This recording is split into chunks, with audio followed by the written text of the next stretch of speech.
This really may be a case of who will buy, particularly in the case of Meghan Markle. As ever, let me explain. Hi, nice to see you. Thank you so much for taking the time out today. You all right? I know I ask this a lot, but it's important. We should ask each other, are we all right? Because, a lot of people, as I know, I find this is so sad for so many people. If I'm your only company, trust me, I'm thrilled I'm your company and I'm absolutely delighted that you take the time out. And if you are watching on your own, this is a special wave just for you. Yes, because there's a lot of us, aren't there? A lot of people say, oh, Neil, you can never be on your own. Well, you are, particularly in this job. You've got a lot of downtime, so you've got to try and occupy yourself and stuff like that. And sometimes you do sit down and think to yourself, right, what do I want to do, don't you? Yes. You're with me, aren't you? So that's a special way for anybody sat alone or on their own today. Don't feel alone, however terrible it might be. You've got me, yeah? Not much, I know. And if we could offer each other a biscuit or a chocolate through the screen, we would, wouldn't we? Back as ever to your royal story of the day. People think I'm daft who are walking past. They think, who's he talking to? That galoot. I don't care. You're past caring, aren't you?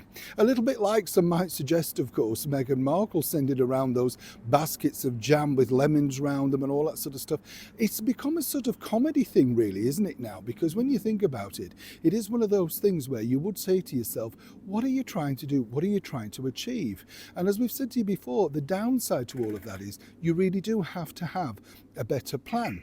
They believe they've got a better plan, of course, because now they've decided to get a communications officer up and running over here in the United Kingdom and across Europe. And apparently they're going to change the fortunes of this beleaguered brand. Good luck with that.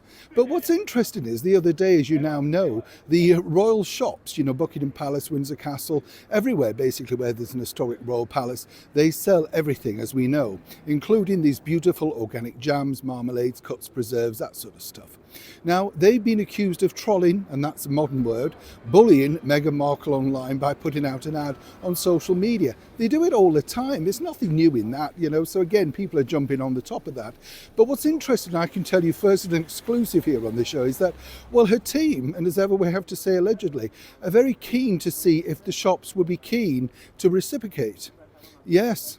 I know, that's a big word this time in the morning, isn't it? It's all about basically, would they now like to stock some of the planned produce plans, whatever Meghan is planning to come out with this American Riviera project.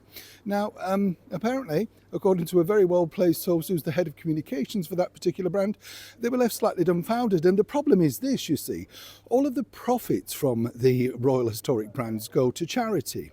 All of the brands are also organic. So how does this really work? I would suggest that this particular individual isn't thinking this through. And more importantly, moving forward, how would you get round it? How does this pan out for the rest of the people? It doesn't necessarily, does it? Now, obviously, Meghan, I'm not sure whether she knows about this or not, but either way, it's not a brilliant idea. And more importantly, I don't see one that's coming to fruition. But you have to give their team, whoever they now are, who are coming up with these ideas, their very best in the tick box. Can you imagine bringing that one up, though, with Meghan and Harry? Oh, by the way, we got in touch with the Buckingham Palace shop. What was the result? They're thinking about it. Another fine mess, or another fine mess of jam, whichever way you look at it. Neil Sean in the very heart of London.